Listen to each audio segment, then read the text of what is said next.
नमस्कार दोस्तों। मैं होशियार सिंह होश आपका अपने YouTube चैनल होशनामा पे बहुत बहुत स्वागत करता हूं। और जैसा कि अ, हम इस वीडियो का जो मकसद है वो थंबनेल में भी आपने पढ़ लिया होगा कि मोटापे को कैसे दूर किया जाए। ये बात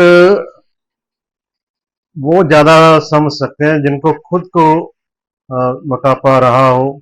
ये हम सभी जानते हैं कि बढ़ा हुआ वजन और बढ़ी हुई अपने फैट बॉडी का हमेशा ही परेशान करता है। तो हम सभी का ये मकसद रहना चाहिए और कोशिश भी रहनी चाहिए कि हम इसको पहले तो बढ़ने ना दें। अब मान लीजिए कि अब वो बढ़ ही गया है तो उसको कम कैसे किया जाए। ये मैं अपना एक्सपीरियंस शेयर करूंगा आपके साथ कि मैंने अपना वेट 125 किलो से 90 किलो तक 7 महीनों में कैसे लेके आया और इस दौरान मेरे को किस तरह की परेशानी रही, मुश्किलें सामने आई और मैंने उनका कैसे हल निकाला और कहाँ से मैंने सारी जानकारी इन्फॉर्मेशन इकट्ठी की और कैसे मैंने ये सारा मैनेज किया। मैं अब यही आपके साथ शेयर करना चाहता हूँ। जब भी कोई ऐसा काम करना होता है जिसमें आपको बहुत सारी नॉलेज की जरूरत चाहिए और बहुत सारी हिम्मत की, मोटिवेशन की भी जरूरत होती है, तो सबसे पहले इसमें कुछ पॉइंट्स ऐसे हैं। जब भी आप वजन कम करने की कोशिश करें तो इन चीज़ों पे स्पेशली से ध्यान दें, क्योंकि जैसे नंबर एक पे हमारे होता है कि पहले तो ये जानने की कोशिश कीजिए कि आपको किस कारण ये सब हो रहा है, क्यों आपका बार बार वेट बढ़ रहा है या क्यों आपका वेट इतना आ गया है। और दूसरा कि अगर बढ़ गया है तो जो भी उसका कारण है उसका निवारण कैसे किया जाए और वो इंफॉर्मेशन कहाँ से जुटाई जाए। और अगर मेडिकल मान लो अब कोई कंडीशंस है तो उनको कैसे दूर किया जाए।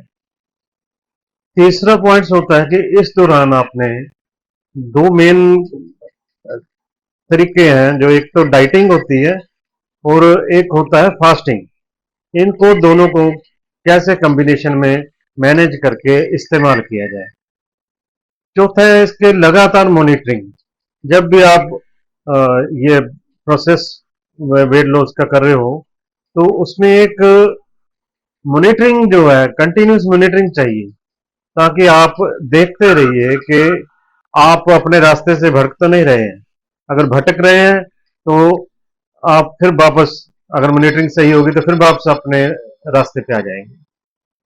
तो एक पॉइंट और है कि मान लो इस दौरान आपको डाइटिंग और फास्टिंग के साथ में एडिशनल जो सबसे जरूरी है, एक तो होता है कुछ सप्लीमेंट्स की आपको जरूरत पड़ती है बॉडी के न्यूट्रिएंट्स को पूरा करने के लिए। तो वो भी आप अगर खा सकते हैं तो जरूर खाएं।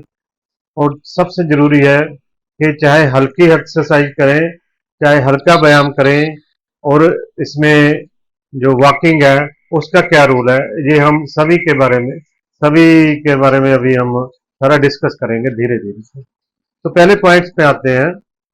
नंबर वन पॉइंट है तो कि हम ये जाने कि इसका कारण क्या है। तो कारण कई तरह के होते हैं। जैसे एक तो सभी को मालूम है कि ये लाइफस्टाइल डिजीज है।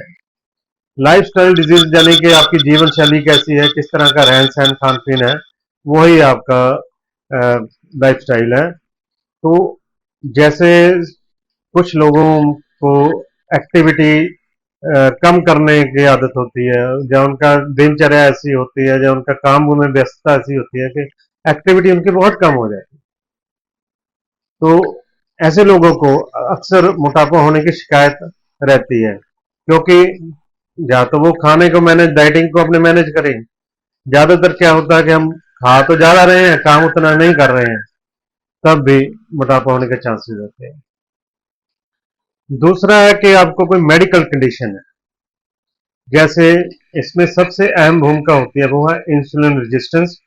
और आपका अगर जो फैटी लिवर की समस्या होती है, जो काफी लोग जानते होंगे इसको, लिवर में फैट बढ़ जाता है तो लिवर की फंक्शनिंग कम हो जाती है। उसकी वजह से भी लिवर जो है प्रॉपर तरीके से एनर्जी को यूटिलाइज नहीं करता, बल्कि जो हमारे पास अवेलेबल सोर्सेज होते हैं उनको फैट में कन्वर्ट करके स्टोर करना शुरू कर देता है। तो ये तो बात हो गई कि ये दो कंडीशन मान के चलते हैं, एक तो जीवन शैली और दूसरा मेडिकल कंडीशन। ठीक है जी। मेरे एक जो केस में था वो था कि मेरे को दोनों चीजें, मेरा लाइफस्टाइल में भी थोड़ी प्रॉब्लम थी और अपना मेडिकल कंडीशन भी थी। मेरे को इंसुलिन रेजिस्टेंस, फैटी लिवर, ये दोनों की समस्या हो गई थी, क्योंकि जब भी वेट बढ़ता है तो ज़्यादातर फैटी लिवर तो हो ही जाता है। और ज़्यादातर मैंने ये भी देखा है कि लोगों में इंसुलिन रेजिस्टेंस के बारे में नॉलेज ही नहीं होती है, वो इसकी तरफ ध्यान ही नहीं देते हैं और उनका मोटापा बढ़ता रहता है, और वो ध्यान नहीं देते हैं तो अ, उसका निवारण भी नहीं कर पाते। तो इसके बाद जो सबसे अहम चीज थी मेरे केस में, एक तो मेरे को ईटिंग हैबिट तो कल ज्यादा नहीं थी, खाना पीना मेरा संतुलित ही था, ज्यादा नहीं खाता था मैं।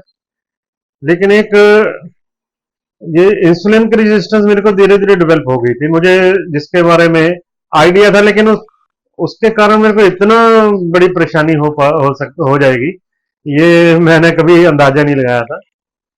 तो जब ये बात सामने आई कि इंसुलिन रेजिस्टेंस वर्क कैसे करता है, कैसे मोटापा है, तो मैंने ये जानकारी जुटाने के लिए मैंने यूट्यूब से सर्च वीडियोस देखे हैं जो अच्छे अच्छे। इनमें सबसे मेरे को दो व्यक्ति बहुत ही अपीलिंग लगे और उनकी इन्फॉर्मेशन बहुत ज्यादा मेरे को बढ़िया लगी। एक तो थे डॉक्टर एरिक बर्ग और दूसरे थे मैडम डॉक्टर बारबरा ओनाइल करके। ये दोनों ने जो मेरे को इंफॉर्मेशन दी है वो बहुत हटके थी, अलग थी, और आम जो मेडिकल साइंस और डॉक्टर्स वगैरह जो हमें नॉलेज देते हैं उससे डिफरेंट थी। ऐसे लगता है जैसे हमारे डॉक्टर हमसे कुछ छुपाते हैं, या क्या मकसद है उनका बिजनेस का, चलो एक मॉडल बन गया आजकल की डॉक्टरी। तो बहुत सारी चीजें हैं जो छुपी रहती है हमसे, उसकी तरफ हमारा ध्यान ही नहीं दिलवाना चाहते, क्योंकि सभी को, क्योंकि प्रोडक्ट जो बेचते हैं वो भी कमा रहे हैं, जो दवाई दे रहे हैं वो भी कमा रहे हैं, और जो आम आदमी है वो बेचारा इन दोनों को बीच में पिस रहा है, हेल्थ भी नहीं प्रॉपर ले पा रहा है और जेब से अर्निंग भी खत्म हो रही है। तो मैंने जब ये समझा कि इंसुलिन रेजिस्टेंस मेरे लिए और फैटी लिवर मेरे लिए कितना घातक सिद्ध हो रहा है, तो वही मैं आपसे शेयर कर रहा हूँ कि इंसुलिन रेजिस्टेंस कैसे ये बात कर, मतलब किस तरह तरीके से वर्क करती है। तो पहले समझ लीजिए कि जो भी हम खाते हैं शरीर उसको तीन रूप में देखता है। वो तीन रूप से पहचानता है कि एक तो कार्बोहाइड्रेट, दूसरा प्रोटीन, तीसरा फैट। इसके अलावा उसको पहचानने का कोई और साधन नहीं है। जो भी आप खाओगे, तीन जो भी खाओगे आप, तीन तरीके से पहचानता है अपना शरीर।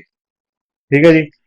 तो जैसे हम कार्बोहाइड्रेट्स खाते हैं तो वो ग्लूकोज में कन्वर्ट होता है, शरीर हमारा उसको ग्लूकोज में कन्वर्ट कर देता है पाचन क्रिया के द्वारा। तो उस ग्लूकोज को पचाने के लिए हमें इंसुलिन की जरूरत पड़ती है, जो हमारा शरीर एक हार्मोन है जो अपना शरीर ही पैदा करता है, वो हमारे शरीर का एक हिस्सा है पैनक्रियास। तो उसी में ये डेवलप होता है जरूरत के हिसाब से। कई बार आपने सुना होगा कि कुछ डायबिटिक पेशेंट्स को बाहर से इंसुलिन देनी पड़ती है, क्योंकि उनके शरीर में वो जरूरत के हिसाब से इंसुलिन बन नहीं पा रही है, या बिल्कुल बनना बंद हो जाती है। तो ये भी एक कंडीशन है शरीर की, इंसुलिन बिल्कुल भी नहीं बन पा रही। तो आप ये जान लीजिए कि जैसे ही इंसुलिन आपके शरीर में हाई लेवल पे रहना शुरू हो जाएगा, क्योंकि बार बार अगर डिमांड होती है, अगर आप बार बार इनटेक लेते हो कार्बोहाइड्रेट या ग्लूकोज डायरेक्ट, जैसे हम चीनी डायरेक्ट खा लेते हैं या कोल्ड ड्रिंक पीते हैं तो डायरेक्ट हमें ग्लूकोज मिल रहा है वो। तो ऐसे केस में क्या है कि शरीर डिमांड करता है कि इंसुलिन पैदा करें, और इंसुलिन जब पैदा हो जाती है तो फिर वो ग्लूकोज को मैनेज करना शुरू कर देती है, उसको एनर्जी में कन्वर्ट करती है। लेकिन जब बार बार हम लगातार डिमांड करते रहते हैं, ज्यादा अपना ग्लूकोज की इंटेक लेते हैं, जैसे कार्बोहाइड्रेट की ज्यादा इंटेक लेते हैं या चीनी की ज्यादा इंटेक लेते हैं, तो बार बार डिमांड करने से कि हमारे बार बार शरीर जब उसको बनाता है, तो एक एक लेवल आपका इंसुलिन का लगातार हाई रहना शुरू हो जाता है। तो उस केस में क्या होता है कि शरीर आपका इंसुलिन को एक्सेप्ट करना बंद कर देता है, उसको कहता है हम यार ये बहुत ज्यादा हो गया, मुझे नहीं चाहिए, या उसकी पहचानने में जो सेल उसको डिकोड करते हैं, उसको लेते हैं, वो उनकी समस्या आनी शुरू हो जाती है, और वो इंसुलिन को रजिस्ट करना शुरू कर देता है शरीर आपका। जो सेल है वो इंसुलिन को एक्सेप्ट नहीं करते हैं। अगर एक्सेप्ट नहीं करेंगे तो ग्लूकोज आपका मैनेज नहीं होगा, ग्लूकोज मैनेज नहीं होगा, या तो शरीर आपका फ्लश आउट करेगा, या उसको स्टोरेज में डाल देगा फैट के रूप में। तो वही हमारे साथ हो रहा था। तो इसका निवारण भी बाद में बताते हैं। और अब देख लीजिए अब जो फैटी लिवर क्या करता है। फैटी लिवर में क्या, जब आपके लिवर में फैट मोटापे की वजह से, या कुछ अल्कोहल पीने की वजह से, या कुछ नॉन अल्कोहलिक की वजह से भी नॉन अल्कोहलिक फैटी लिवर हो जाता है। तो उस केस में क्या होता है कि जब फैट उसमें डिपॉजिट हो जाता है, तो इसकी फंक्शनिंग कम हो जाती है लिवर की। तो जब उसकी फंक्शनिंग कम होगी, तो आपका डाइजेशन सिस्टम भी वीक पड़ना शुरू हो जाता है। जब उसमें रेगुलरली इसका काम होता है कि इसको प्रोटीन को यूटिलाइज करना, फैट्स को यूटिलाइज करना, उसी के हिसाब से मैनेज करना सारा शरीर को, सिस्टम को। तो इसके बहुत सारे फंक्शन है, तो मुझे मैं मोटा मोटा बता रहा हूँ। तो जब उसको जो फंक्शनिंग कम हो जाती है, तो क्या करता है, जब शरीर नहीं चल रहा, तो जो बचा हुआ सामान है, जैसे प्रोटीन नहीं पच रहा है, या तो फ्लश आउट कर दो या उसको स्टोर कर लो। फैट है, या तो फ्लश आउट कर दो या स्टोर कर दो। तो इसमें क्या आता है, कुछ तो फ्लश हो जाता है, कुछ स्टोरेज में आ जाता है। जो स्टोरेज में आता है, तो वो फैट के रूप में ही होता है हमेशा स्टोरेज में। तो आप देख लीजिए कि ये कहने में बड़ी सिंपल सी बात है, लेकिन शरीर, आप खाओगे थोड़ा सा, अगर नहीं बच रहा है तो स्टोरेज में जा रहा है। आप बार बार, भूख भी लग रही है आपको, शरीर आपको मांग रहा है, क्योंकि इंसुलिन का लेवल ज्यादा है, तो बार बार वो ग्लूकोज का आपको वो लगेगी, क्रेविंग लगेगी, उसको बार बार आपको खाने का मन करेगा। तो सबसे पहले आपने इन चीजों को पहचानना कि आपके साथ ऐसा हो रहा है। इंसुलिन रेजिस्टेंस का एक और सिम्टम आपको यहाँ गर्दन के आसपास में ब्लैकिश रिंग सा दिखेगा, जैसे चमड़ी जलने जैसे ना, काला काला सा एक ये रिंग सा बन जाता है, धारी सी बन जाती है। और उसके पास में वो थोड़ी स्किन डार्क हो जाती है, ब्लैकनिंग सी होना शुरू हो जाता है, कालापन आना शुरू हो जाता है इसका स्किन में। तो वो भी आपने ध्यान से देखना है। तो ये तो हो गया कि कारण कैसे हमने जानना है। ये आपने पहले पहचानना है कि आपको प्रॉब्लम किस वजह से आ रही है, मेडिकल कंडीशन है, या आपकी लाइफस्टाइल की वजह से है, या दोनों की वजह से है। उसके बाद देखेंगे कि ये जो इसका निवारण कैसे करना है। तो अब आ जाइए दूसरा पॉइंट, कि अब इसका निवारण कैसे किया जाए। तो सबसे जो मेन इंसुलिन रेजिस्टेंस के लिए जो रेमेडी है, वो तो एक नंबर है कि आपने जितना आपका डायरेक्ट ग्लूकोज इंटेक है, जैसे हम चीनी चाय दूध वगैरह में पीते हैं, या कोल्ड ड्रिंक वगैरह पीते हैं, ऐसे डायरेक्ट जैसे मीठे वाली चीजें हैं, वो आपने बिल्कुल ही बंद कर दें, टोटली। क्योंकि मैंने बिल्कुल बंद कर दिया। दूसरा, जैसे जो एकदम से जिनमें से ग्लूकोज निकलता है, जैसे वो एकदम से ग्लूकोज छोड़ते हैं, कुछ खुराक, कुछ चीजें खाने वाली ऐसी होती है, जैसे कि चावल हो गए, आलू हो गया। तो आपने बस इन चीजों को अपनी जिंदगी से कम 4-5 महीने के लिए तो बिल्कुल निकाल दें। अगर कभी कभार थोड़ा बहुत खा लिया तो चलो अलग बात है, लेकिन रेगुलर यूज में आपने बिल्कुल इनको बंद कर। कभी कभार जैसे हम 10-15 दिन में एक आध चीट दिन रख लेते हैं, वैसा कर सकते हैं, कोई ऐसी बात नहीं। मैं भी कर लेता था कभी कभी, लेकिन वो क्वांटिटी बहुत थोड़ी कम रखो। कभी कभी टेस्ट करने के लिए आपको लगता है दिल में, चलो कई बार कोई फंक्शन है या कोई ऐसा है कि सभी खा रहे हैं तो यार मैं क्यों देखूं, तो उसमें थोड़ा बहुत खा लीजिए। लेकिन इनको वैसे हम नॉर्मल रूटीन में से, अपने डाइट में से बाहर निकाल दीजिए। तो इससे क्या होगा कि आपका इंसुलिन का लेवल वो है डाउन रहना शुरू, थोड़ा कम होना शुरू हो जाएगा धीरे धीरे। और इसके बाद दूसरी जो कंडीशन है, जिसे हम फैटी लिवर कहते हैं, तो फैटी लिवर जैसे जैसे आपका वेट डाउन होगा, तो उसमें भी ये मतलब धीरे धीरे आपका जो फैट्स का लीवर है वो भी कम होना शुरू हो जाएगा, जैसे जैसे आप इन चीजों को कम करोगे, क्योंकि ये इंसुलिन रेजिस्टेंस और फैटी लिवर का भी आपका आपस में संबंध है। तो फैट्स बढ़ेगा तो फैटी लिवर भी होगा ही। तो जैसे आप इंसुलिन के लिए रेमेडी लेना शुरू करेंगे, तो लीवर के लिए भी अपने आप आपको, हाँ, कुछ डाइजेशन सिस्टम जैसे आपका थोड़ा कम खराब हो गया है, जब थोड़ा कम काम कर रहा है, तो उसके लिए आप क्या करोगे, उसके लिए आप थोड़ी रेमेडीज ले सकते हो। जैसे अ, अपने भोजन में थोड़ा फाइबर वगैरह ज्यादा बढ़ा दीजिए नॉर्मल से, और हाई फैट्स की जो डाइट है वो थोड़ी कम कर दीजिए, खास करके तली हुई चीजें वो कम कर दीजिए, ताकि आपके लीवर के ऊपर ज्यादा प्रेशर जब बोझ ना पड़े। और तीसरी बात एक है और बड़ी, जो है कि इसमें कुछ सप्लीमेंट्स जो आते हैं, जैसे एक मिल्क थिसल करके उसके कैप्सूल मिल जाते हैं। एक प्लांट होता है मिल्क थिसल, उसके जो कह लो एक्सट्रैक्ट्स निकाल के वो कैप्सूल बनाए जाते हैं। तो वो भी आप ले सकते हैं, किसी कंपनी का ले लीजिए, मुझे कोई ऐड नहीं करनी है किसी कंपनी की, लेकिन वो काफी हेल्पफुल रहते हैं। दूसरा इसमें जैसे आप चाय पीते हैं 2 या 3 टाइम, वो बिना मिठाई के दूध के पियो, कोई दिक्कत नहीं है, वो औषधि की तरह होती है। और बीच में एक उसमें से एक आध बारी अगर ग्रीन टी पी लेते हो तो और भी बढ़िया रहे। तो आपने अपने हिसाब से देखना है कि वो आपको सूट क्या कर रहा है, ताकि एक तो आपको शरीर को कुछ ना कुछ इनटेक मिलता रहे, ताकि शरीर आपका कमजोर ना हो। तो ये जरूरी है। तो ये मेन रेमेडीज हैं। वैसे तो इंसुलिन रेजिस्टेंस की आप ऑनलाइन देखोगे, इसमें यूट्यूब पे बहुत सारी है, इसमें पर्टिकुलरली जैसे आपने वो एप्पल साइडर विनेगर है। तो मैंने खैर ऐसा कुछ खास नहीं उसके बारे में किया, मैंने तो यही है कि जिसकी वजह से हो रही है वो वजह ही कम कर दो। मीठे की वजह से हो रही है, मीठा निकाल दो, तो कहाँ से इंसुलिन रेजिस्टेंस कैसे हाई रहेगी वो। तो मैंने उसको वैसे मैनेज करना शुरू किया।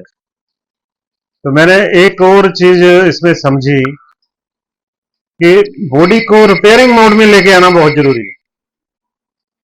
रिपेयरिंग मोड, वैसे हमारा जो नॉर्मल में जो शरीर है वो रिपेयरिंग मोड में अक्सर रात के समय रिपेयरिंग मोड में आ जाता है।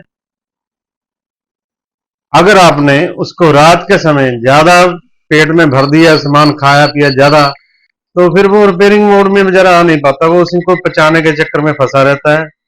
तो रिपेयरिंग मोड में कभी आ नहीं पाता है प्रॉपर तरीके से। प्रॉपर तरीके से अगर आपको रिपेयरिंग मोड में लाना है शरीर, तो कम से कम उसको 12 से 16 घंटे उसको खाली पेट रखना पड़ेगा आपको, तब जाके रिपेयरिंग मोड में सही तरीके से काम करता है। तो ये बड़ा ध्यान देने वाली बात है कि रिपेयरिंग मोड ऑन करने के लिए आपको इसको 10 से 12 से 16 घंटे चाहिए इसको मैनेज करने के लिए, ताकि आपका, तो आप एक काम कीजिए, जो आप शरीर मतलब जो अपना जीव दिन का एक हिस्सा है, पूरा जो स्पैन है 24 घंटे का, उसको दो हिस्से में बांट लें। एक तो वो विंडो बना लीजिए जिसमें आपने खाना खाना है, दूसरी विंडो बनाइए जिसमें आपने खाना नहीं खाना है।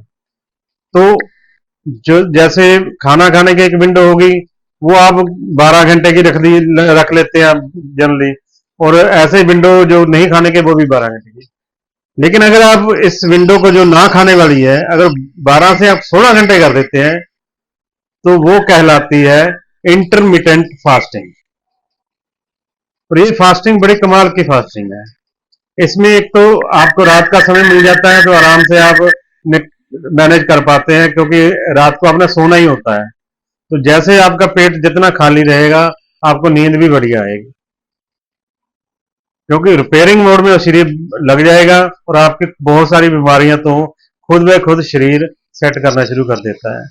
तो फैटी लिवर हो, इंसोमेनिया हो, इनमें ये जो इंटरमीडिएट फास्टिंग है, ये बहुत बड़ी काम की चीज है। तो मुझे इससे काफी फायदा हुआ, तो मैं इसको अक्सर कर लेता हूँ, अब भी करता हूँ, लेकिन अभी कम कर दिया। पहले मैं शुरू शुरू में काफी की, अभी जो जिस वेट में आ गया हूं मैं 90 किलो में, तो उसमें अब मैं वेट को बड़े धीरे धीरे धीरे इसको कम कर रहा हूँ, ताकि मेरा जो मसल मास है वो बहुत ज्यादा कम ना हो, क्योंकि मसल मास भी मेंटेन करके रखना बहुत जरूरी है।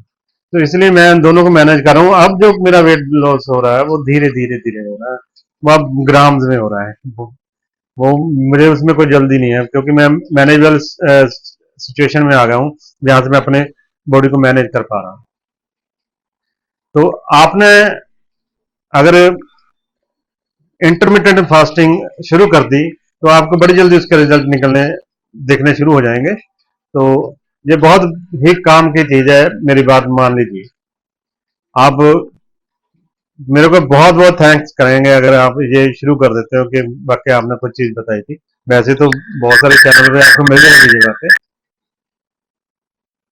तो ये तो हो गया कि इसका निवारण कैसे करना है, डाइटिंग करनी है और फास्टिंग कैसे करनी है, ये इसका हल हो गया। अब तीसरा हो गया कि इसकी मॉनिटरिंग कैसे करनी।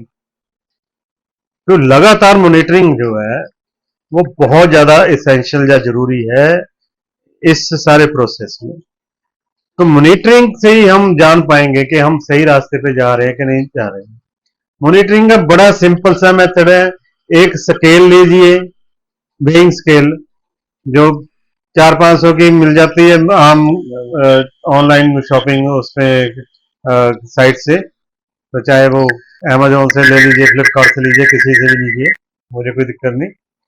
वो ले लीजिए और रेगुलर बेसिस पे उसको चेक करें कि आपका क्या चीज खाने से बढ़ता है या क्या चीज छोड़ने से कम होता है। तो उस तरीके से अपने आप को मैनेज कीजिए। मॉनिटरिंग कुछ ज्यादा मुश्किल काम नहीं है, लेकिन उसको जब आपके घर में वो मशीन आ जाएगी आपका भार तोलने के लिए, तो फिर आप रेगुलर तोलेंगे, तो रोज के रोज देखेंगे तो वो मॉनिटरिंग होनी शुरू हो जाएगी। तो आपको रोज देख के अपने आप को मोटिवेट करना है और अपनी गलतियों से सीख लेनी है। क्या चीज आपको फायदा कर रही है, क्या चीज आपको नुकसान कर रही है, ये सब चीजें आपने देख के मैनेज करनी। अब इसके बाद आ गई कि जैसे हमने पहले बताया था पॉइंट्स में, कि इसमें हमें जैसे एनर्जी लेवल भी हमें अपना मेंटेन रखना है। तो कुछ जैसे हम जैसे थोड़ी डाइटिंग कम करते हैं, तो उसमें हम फिर उसको कंपनसेट करने के लिए, ताकि शरीर की जरूरतें पूरी हो जाए, उसके लिए हम क्या करते हैं या क्या करना चाहिए। तो मैंने दो चीजें समझी। एक तो आप विटामिन D3, विटामिन B12 के कैप्सूल ले लीजिए, वो रेगुलर बेसिस पे खाते रहिए, जैसे जैसे वो उनको बताया जाता है कि ऐसे इस तरीके से खाना चाहिए, तो उसको खाते रहिए।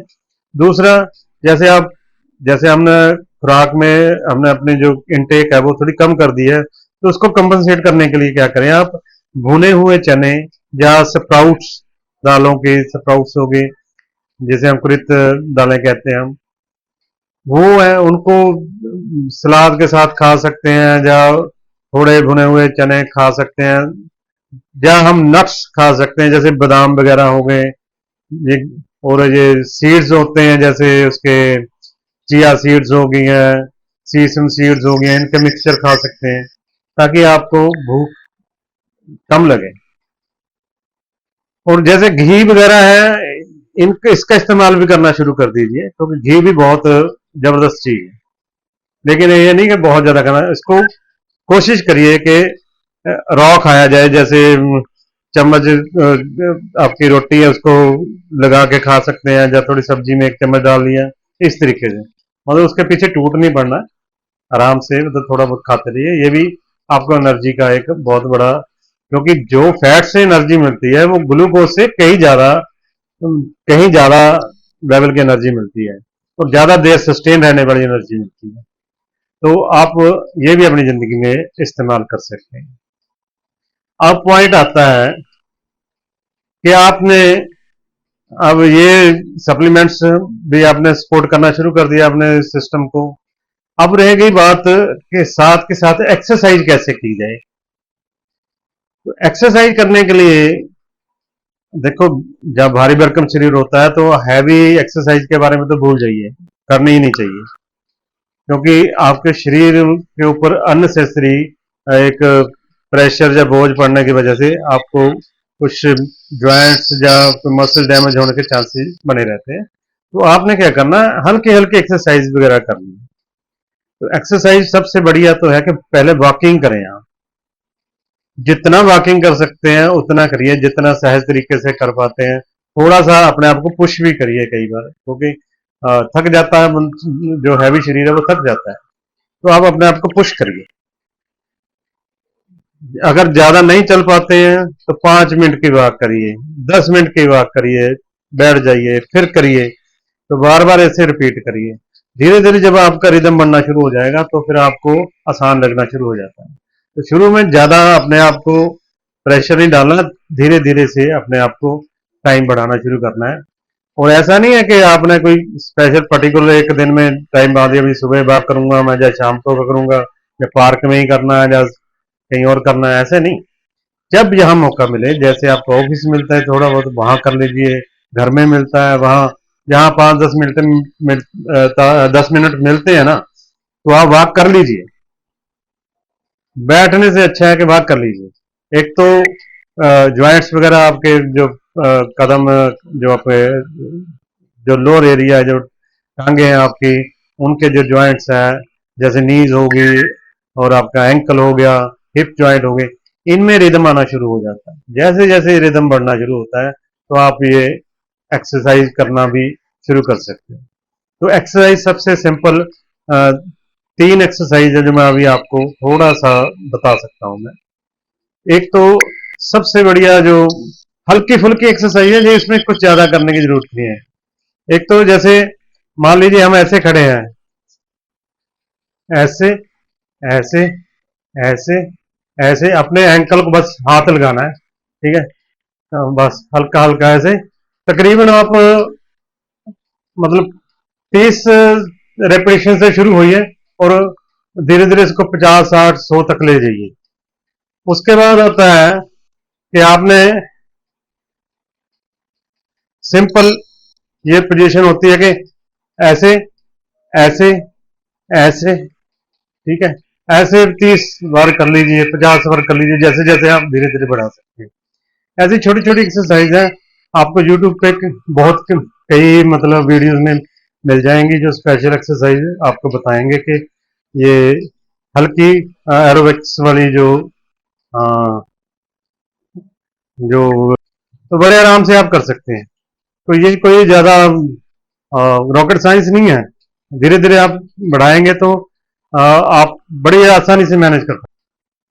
तो ये आपने देखा कि कैसे हम अपने इस सारे प्रोसेस को, वेट लॉस प्रोसेस को कैसे मॉनिटर करेंगे, कैसे इसको मैनेज करेंगे, और कैसे एक्सरसाइज होगी। तो हमने बेसिकली क्या करना है कि अपने शरीर को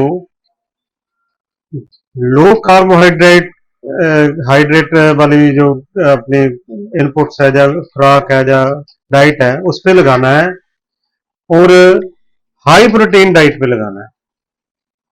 यानी कि लो कार्बोहाइड्रेट, हाई प्रोटीन, जिसको हम कीटो डाइट भी बोलते हैं। तो आपने कईयों ने सुना होगा नाम कीटो डाइट। तो कीटो डाइट के ऊपर हमने अपने शरीर को काम करने के लिए, या उसको इस्तेमाल करने के लिए मोटिवेट करना है, या उसको उस तरफ धकेलना है। तो ये कीटो डाइट का मेन मकसद क्या है कि जैसे ही हमारा जो शरीर है उसकी प्रायोरिटी होती है हमेशा ग्लूकोज से एनर्जी। जब तक ग्लूकोज शरीर में रहेगा तो वो ग्लूकोज से एनर्जी लेता है।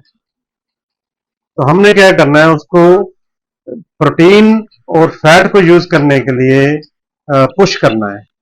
तो इसके लिए हमें क्या करना है कि पहले तो जो लो कार्बोहाइड्रेट डाइट खानी, हमने कम से कम कार्बोहाइड्रेट हो जिसमें, या ग्लूकोज कम से कम हो जिससे जिससे बनता हो, और हाई प्रोटीन और फैट मिक्स वाली डाइट लेनी है। जिससे क्या है कि हमारा शरीर जो है प्रोटीन को यूज करना सीखे और फैट को यूज करना शुरू कर दे। तो इससे होता क्या है कि धीरे धीरे जब हम उसको ग्लूकोज और कार्बोहाइड्रेट देना बंद कर देते हैं तो वो क्या करता है कि फैट को यूटिलाइज करना शुरू करता है। तो फैट हमें उसको कहाँ से मिलता है ज्यादा, वो हमारा जो स्टोर्ड फैट है उसको यूज करना शुरू करता है। तो खुद शरीर ही शरीर को खुद से खुद खाना शुरू करता है, जिसको हम इसके मेडिकल टर्म में बोलते हैं ऑटोफेजी। ऑटोफेजी एक किस्म से अपने जो स्टोर फैट है उसको इस्तेमाल करने का तरीका है शरीर का।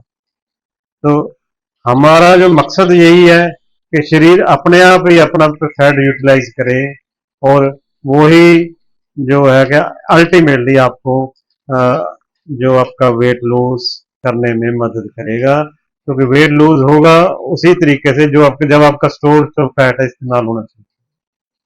तो ये बड़ा सिंपल और सदा हुआ फार्मूला है, इसको रेगुलरली यूज करिए और ज़्यादा मीठा खाना बंद कीजिए।